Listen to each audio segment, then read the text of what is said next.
तो राठौड़ जी ने अभी तक जो बताया वो पानी का प्रॉब्लम जो हम सारी सोसाइटी इतने सालों से झेल रहे थे वो कैसे सॉल्व हुआ। तो मयूरेश भाव को हमने एक दिन दशहरा था, उस दिन हमने उनको यहाँ पे इनवाइट किया और अपनी प्रॉब्लम बताई पानी की। सारी सोसाइटी से यहाँ पे ऑलमोस्ट जितनी आज भीड़ जमा है उससे काफ़ी 3 गुना भीड़ थी उस दिन। और मयूरेश भाव ने आके उसी दिन इंजीनियर को सामने बुलाकर उनसे फ़ोन पर बात करके यहाँ का जो भी पानी का प्रॉब्लम था उसके बारे में बताया। उस दिन रात को जो पानी आया यहाँ पे सारी टांकियाँ ओवरफ्लो हो गई थी, हर एक सोसाइटी में टांकियाँ ओवरफ्लो हो गई थी। उसके बाद आज तक कोई भी सोसाइटी में यहाँ पे टैंकर नहीं आया। तो इसके लिए हम मयूरेश भाव का और उनके साथियों का बहुत बहुत धन्यवाद करते हैं। और जब भी वक्त आए हम मयूरेश भाव के साथ हमेशा खड़े हैं। जैसे आज हो या लोकसभा के जब चुनाव थे उस टाइम पे भी हमने उनका साथ दिया और आगे भी देते रहेंगे, क्योंकि वो हमारे लिए खड़े हैं तो हम भी उनके लिए खड़े रहेंगे। धन्यवाद। मैं आप मयूरेश भाव को देता हूँ।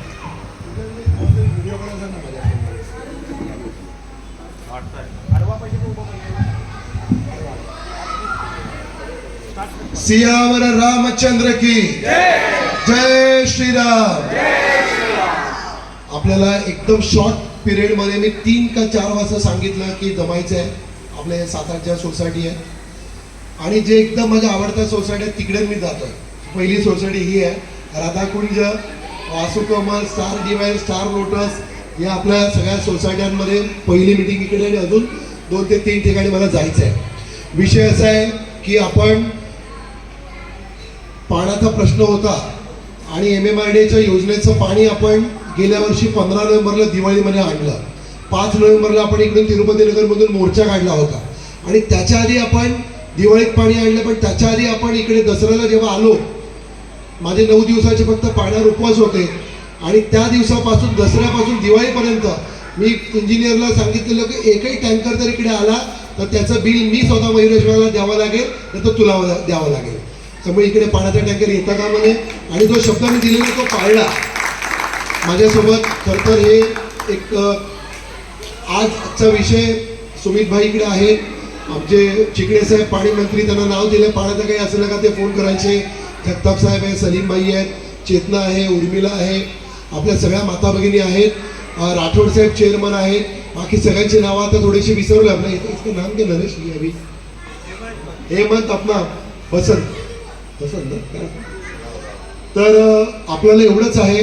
आता आपल्याला आपण हे जे पाणी आणलं हे पाणी, ही जी योजना होती ही देवेंद्र फडणवीस साहेब मुख्यमंत्री असताना त्यांनी मंजूर केलेली योजना आहे आणि त्यांच्यामुळे आज वसई विरारला पाणी मिळालं, नाही तर अजून 1-2 वर्ष ती योजना झाली नसती। इथलं तुम्हाला सगळं पॉलिटिक्स माहिती आहे, टँकरला बी कोणाची माहिती आहे, इथली सगळी परिस्थिती तुम्हाला माहिती आहे, मी त्याच्यावर बोलणार नाही।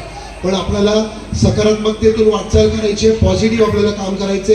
आपण कोणावर टिप्पणी करत नाही बसलो, आपण पाणी आणून दाखवलं, आपण लोकांचा प्रॉब्लेम सॉल्व्ह केला आणि कुठेच आपण बघितलं नाही जात धर्म किंवा आपण कुठला पक्ष काय आहे हे न बघता आपण काम केलं। बाकी जे काही छोटे मोठे गोष्टी आहेत, कचऱ्याचे डबे, बेंचेस असतील किंवा स्ट्रीट लाईटचा विषय असेल, पाण्याचे, हे तर तुमचे अधिकार आहेत। पण आता आपल्याला मोठं काम करायचं आहे। आपल्याला मेट्रो इकडे आणायची आहे, कोस्टल रोड इकडे आणायचा आहे, नारिंगीचा उड्डाण पूल करायचा आहे। 24 तास आपली घोषणा होती, 24 तास नको, 24 तासातून एकदा द्या, पण प्रेशरने द्या पाणी, आणि आपण ते करून दाखवलं ना। आणि आज मी तुम्हाला सांगतो 24 तास पाणी मिळेल एवढं पाणी आहे। पण इथे जी काही सगळी भ्रष्ट व्यवस्था आहे ती बदलण्यासाठी आपल्याला परिवर्तन घडवायचं। मग चिखल झाल्यानंतर काय बोलते कमळ, मग तुम्ही सगळ्यांनी कोणाला पाठिंबा देणार? लाडक्या बहिणीचे पैसे जे 1500 मिळाले हात वर करा। आमच्या ज्या भगिनी आहेत, मी मीटिंग घेतलेली 1 जुलैला मीटिंग घेतलेली, 1 जुलैला मी 28 जूनला शासन निर्णय झाला, लाडकी बहीण आलो ना, मीटिंग घेतली ना। आणि आपल्या या वसई विरारमध्ये 1 लाखपेक्षा जास्त माता भगिनींना 7,500 रुपये मिळालेले आहेत आणि याच्या आता देवेंद्रजींनी घोषणा केली की 2100 रुपये करणार। काँग्रेस सारखं खोटं आपण बोलत नाही, 1500 चे 2100, आणि हे सरकार महायुती सरकार जे बोलतं ते करून दाखवतं। त्यामुळे आपण निर्णय घेतलाय की माझ्या सगळ्या माता भगिनींना सरकारने आपण जे सांगितलेलं 1500 रुपये आज महिन्याचे मिळत आहेत, कोणीतरी इथल्या आमदारांनी सांगितलं की 1500 रुपयाची भीक नको. अरे बाबू 1500 रुपये खूप मोठी गोष्ट आहे. आज एक लादी धुणी भांडे करणारी महिला 1 महिना जेव्हा घरात जाते, 2 वेळेला काम करते, तेव्हा 1000 रुपये तिला मिळतात.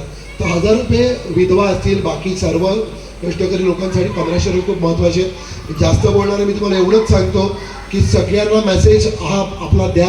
आपल्याला ज्यांनी अयोध्येमध्ये प्रभू रामाचं मंदिर केलं त्या मोदीजींना साथ द्यायची आहे. आणि या वसई विरारमध्ये एका पक्षाचं सरकार 35 वर्ष आहे आणि आता बघा आपण एवढं पाणी आणलं आहे, इतकं पाणी आहे की 24 तास पाणी देऊ शकतं एवढं पाणी आहे. तरी लोकांना आता निवडणुकीच्या तोंडात काही ठिकाणी म्हणतात की जर आम्ही निवडून आलो नाही तर पाणी बंद होईल. तर तुम्ही काय पाणी बंद करणार आहे? आता ते दिवस गेले. आता आपण घाबरेल तुम्हाला वाटते का? वाटते? आणि का आपण घाबरायचं? मेहनत आपण करतोय साहेब, कासेकर साहेब आणि अभिजितजी. लोक घाबरत नाहीत. लोकांनी आपल्याकडे अशी एक आहे, डर के आगे जीत है और नाला सोपारा के आगे सीट है. ते भाईंदर के आगे डर के आगे जीत है. आपण घाबरलो कसे काय? मोर्चे काढले. कोणाला घाबरण्याची गरज नाही. आणि मला पूर्ण विश्वास आहे की विरारच्या पश्चिम भागामध्ये सगळ्यात जास्त लोकसभेला आपण तेव्हाही मी आलेलो. लोकसभेला सुद्धा लोकांनी आपल्या फक्त एका मेसेजवर लोकांनी येऊन BJPला एवढं मतदान या भागातनं भरभरून झालेलं आहे. गोकुळ टाउनशिप, तिरुपती नगर, ग्लोबल सिटी, म्हाडा, पराग मेडिकलचा परिसर, बोरिन्स, अख्ख्या वेस्टमधून ईस्टपेक्षा जास्त मतदान वेस्टवरनं झालं आहे. आणि त्यावेळेला सुद्धा लोकांनी बरोबर जाऊन आपलं कमळाचं बटन दाबलं आहे. मी तुम्हाला नम्रपणे मी एक प्रार्थना करायला आलो आहे की 12 वाजेच्या आत पहिले मतदान आणि मग जलपान. आपल्याला 20 तारखेला सगळ्यांनी जाऊन, इथे तर सगळे मतदार आहेत, ग्लोबल सिटीमध्ये थोडेसे विखुरलेले आहेत, इकडे सगळ्यांची नाव आहेत मतदार यादीमध्ये. तुम्ही तुमच्या कुटुंबियांचं, बाजूबाजू सगळ्यांना सांगा की एकदा परिवर्तन घडवा आणि एकदा भारतीय जनता पक्ष देवेंद्रजींच्या नेतृत्वाखाली, इथले पालकमंत्री जे आहेत रवींद्र चव्हाण साहेब, आपण तेव्हा पालघरला इथले लोक नव्हते, एवढं आश्वासक असं नेतृत्व आहे की जे बोलतात ते करून दाखवतात. आज काळसेकर साहेब आणि हे एक निरीक्षक म्हणून बघण्यासाठी की बाबा लोकांना आपण जे आश्वासन देतोय ते पूर्ण झालं पाहिजे, म्हणून ते एक निरीक्षक म्हणून येत्या काळी मी त्यांना म्हटलं की आपण चांगल्या काही 4-5 सोसायट्यांमध्ये जाऊया, इथले वसई विरारचे कसे लोक आहेत ते तुम्ही बघा. कारण आपलं जे काही आहे ते सरकारपर्यंत माननीय देवेंद्रजी, माननीय चव्हाण साहेबांपर्यंत पोहोचवण्याचं काम ते करतील. रवींद्र चव्हाण साहेब हे राज्याचे कॅबिनेट मंत्री आहेत, सार्वजनिक बांधकाम मंत्री आहेत. हे जेवढे मोठमोठे हायवेज आहेत आणि मोठमोठी सगळी आज प्रगतीची जे कामं दिसतात राज्यामध्ये ते देवेंद्रजींच्या नेतृत्वाखाली महाराष्ट्रामध्ये दिसत आहेत. आज मुंबईमध्ये अंडरग्राऊंड मेट्रो झाली, मीराबाई इंदरमध्ये 80% मेट्रोचं काम तिकडे झालं. आपल्याकडे अजून मेट्रो काय, आपल्याकडे रस्ते नाही आहेत. हा म्हाडाचा लिंक रोड आपण करून घेतला गावित साहेब आणि मी. आज जो झालेला आपण 3 मिनिटात जातो ना.